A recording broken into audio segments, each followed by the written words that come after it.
Woke colleges panic as diversity statements get canceled nationwide. Coming from the Chronicle of Higher Education, the uncertain future of diversity statements. Are they a victim of politics, conceptually flawed, or here to stay? They're not a victim of anything. They were victimizing the people who were forced to sign diversity statements or make diversity statements.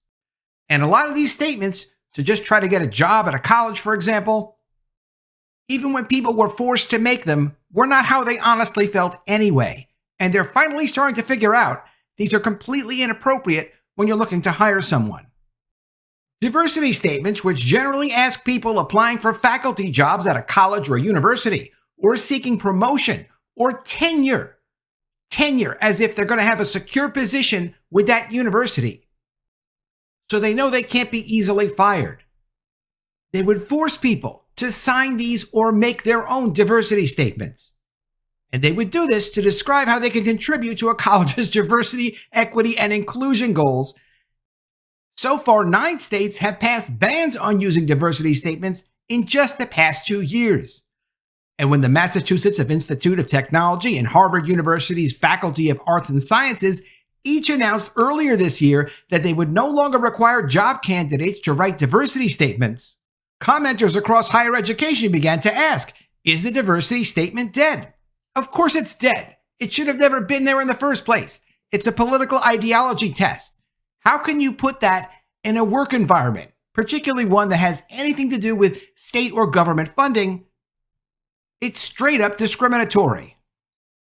The question would have seemed ludicrous just a handful of years ago, at the height of the racial unrest following George Floyd's death in 2020. Now, though, even some proponents of the diversity statement wonder whether what was once considered a key tool in the effort to diversify the faculty has been permanently blunted. But the statements clearly haven't disappeared just yet. A Heterodox Academy analysis found that nearly a quarter of ads for full-time professorships in August 2024 required candidates to either submit a diversity statement or address diversity in other written materials. Only a quarter? Obviously, it's on the way out. Though there isn't much data to indicate whether the proportion has changed over the years, the intensity of the pushback against diversity statements raises several questions. Well, I will beg to differ in that at least if it's been banned in 9 states, they're not doing it in those 9 states. I mean, that's by law. And many of these colleges are rolling back these idiotic DEI programs and diversity requirements even without legislation, like in Kentucky, for example. Are diversity statements flawed as a concept? Are they a good idea that's been poorly executed? Have they been irreparably damaged by campus and national politics? Or will diversity statements in some form remain a part of higher education? One of the earliest known examples of an institution requesting diversity statements came in 2001 at Bucks County Community College in Pennsylvania. As part of its job application, Bucks County asked candidates to provide a brief statement of your commitment to diversity and how this commitment is demonstrated in your work. When it's one little screwy college in Pennsylvania, it doesn't really matter. When it's being pushed throughout the country, it matters a lot. The former president of Bucks County Community College said it was a pragmatic decision to include the diversity statement in their hiring. He said it was simply the tenor of the times to account for the changing demographics of the student body and what was at the time a nascent movement towards diversity in the hiring process. Why not tell applicants, he reasoned, that the college was looking for people who were comfortable working with a variety of students? If this was a zombie apocalypse, this might be where the first bite took place. Many scholars credit the University of California system with bringing diversity statements to national prominence. The system revised its policies in 2015 to note that, quote, contributions in all area of faculty achievement that promote equal opportunity and diversity should be given due recognition in the promotion and tenure processes. Several of its campuses had undertaken pilot projects putting that policy to work in faculty searches. In 2018, the University of California at Los Angeles went a step further, announcing it would require diversity statements of all tenure-track job candidates and of professors going up for tenure or promotion. The decision made all the sense in the world, recalls Jerry Kang, then UCLA's vice chancellor for equity, diversity, and inclusion. Well, that was his job, so of course he's going to push that agenda. But what is the point of saying that part of the merit criteria include promoting equal opportunity and diversity and giving due recognition to it if we never ask, what is it that you've done to promote equal opportunity and diversity? But they mean equity. They don't mean equal opportunity. We all love equal opportunity based on merit. That's not what these people want. And that's why it's getting eliminated. A year later, the system's academic council adopted a recommendation that diversity statements be required across the system. And then resistance followed. The then chair of the University of California at Davis's mathematics department took to the Wall Street Journal with an op-ed whose headline declared the diversity statement to be the university's new loyalty oath. It wasn't a new argument, and it echoed the critique that such statements were inherently flawed because they constituted viewpoint discrimination. Yep, that is exactly what it is. In 2001, the Foundation for Individual Rights and Expression described the diversity statement requirement at Bucks County as a politically correct equivalent of a loyalty oath, as objectionable as a 1950s question asking for a statement from an applicant about his or her commitment to patriotism or commitment to Americanism. Such inquisitorial abuse of authority was beyond the pale then. It is beyond the pale now. FIRE does not oppose diversity per se, just the notion of forcing faculty members or job candidates to endorse specific views, says Daniel Ortner, a lawyer at FIRE. FIRE is an association, a legal organization that protects people's individual rights. They're a legit organization, and they do protect both sides of the ideological spectrum. The lawyer goes on to say, quote, state public universities can't discriminate based on viewpoint. They can't say you have to agree with anti-racism or you have to oppose anti-racism. That kind of cuts both ways. As diversity statements spread, a different critique emerged, especially among those who don't particularly object to the goals of such statements. Quote, the idea of a DEI statement in and of itself is not objectionable, says Linda Ficht, a clinical associate professor at Purdue University's business school. It's how it's being done and when it's being done that's causing the problems. Placing a greater emphasis on candidates' beliefs about diversity instead of on their actions, as many statements do, increases the likelihood that candidates will simply tell the university what they think it wants to hear without any sincere commitment. But what is the value of getting a statement from someone that is very likely not to even be accurate, Fick asks. And then to use that statement as a primary tool for selection? Fick calls that phenomenon liversity. Liversity can extend to institutions too. Asking applicants to faculty jobs for diversity statements rings hollow when administrators aren't required to submit them, she argues. Quote, if this was a true attempt to align goals with organizational values, it would be done at all levels of the organization. A better bet, she suggests, is to ask candidates to list DEI-related work they've done, which committees could verify. Of course, none of this is appropriate whatsoever. You can't ask someone, are you a racist, when you're hiring them? And that's what they're trying to do. And of course, they're defining their own term of what racism is, because racism is the same thing as not being anti-racist. It gets into all of this jumble of ridiculous ideology. It's completely inappropriate, and that's why it's being stopped.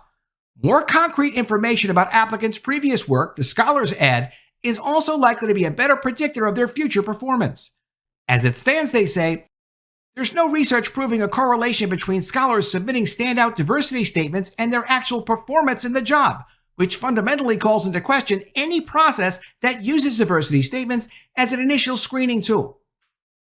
Formalizing how DEI statements are evaluated through reference checks and through rubrics and guidelines can also mitigate implicit bias, according to Sarah Bombachi, an assistant professor at Colorado State University at Fort Collins.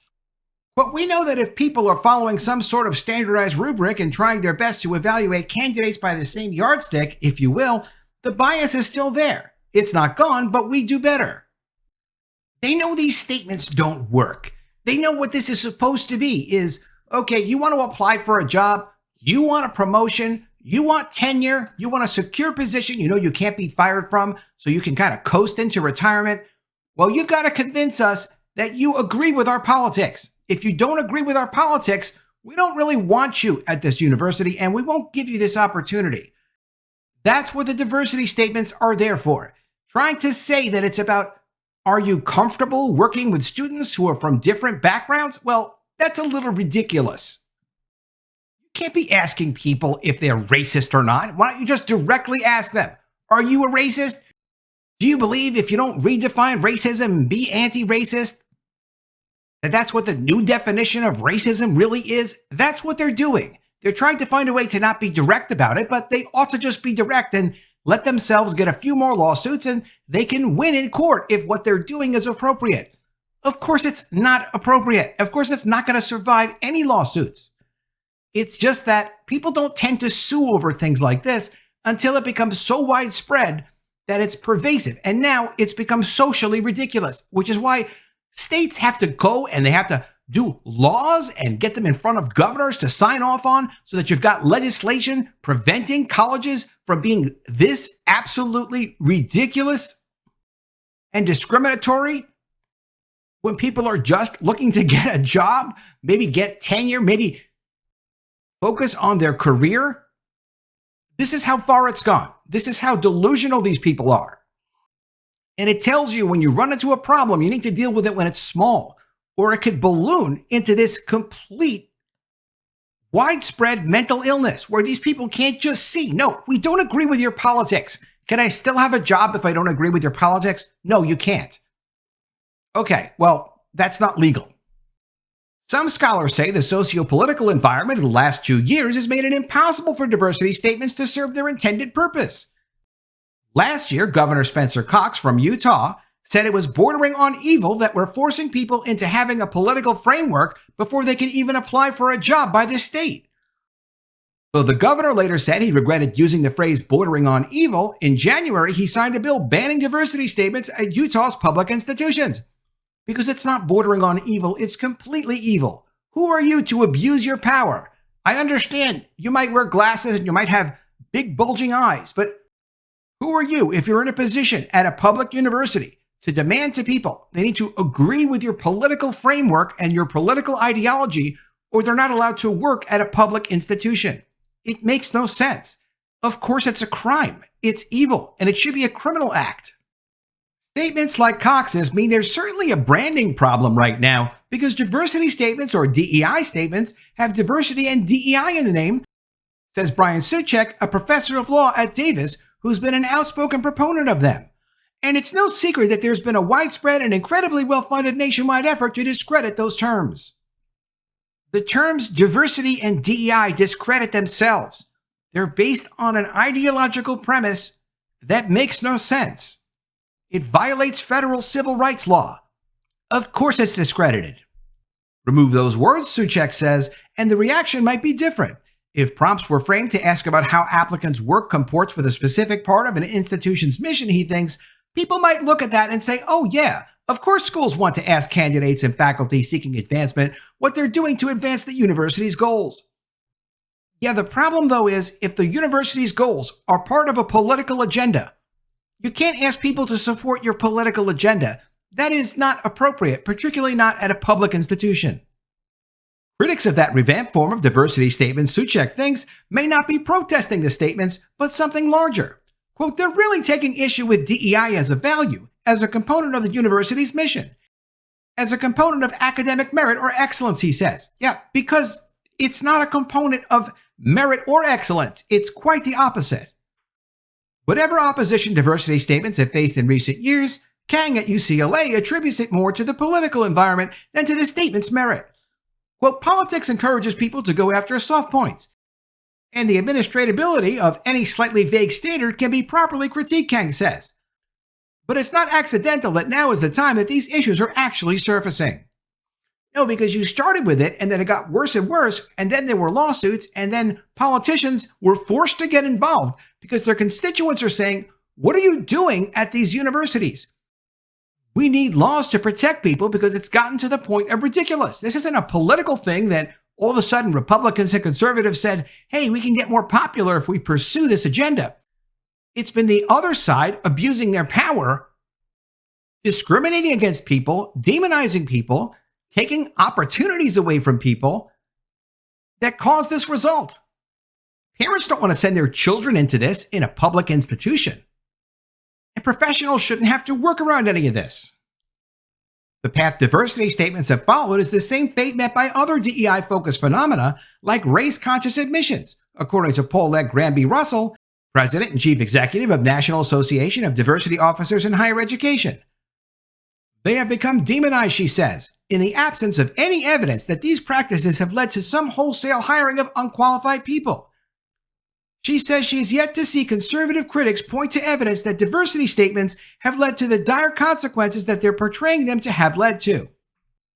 Hey, lady, it's not that you're hiring unqualified people, which you probably are. The objection is you're abusing your power to only let people actually have jobs or get a promotion if they agree with your ridiculous politics that are divisive and racist.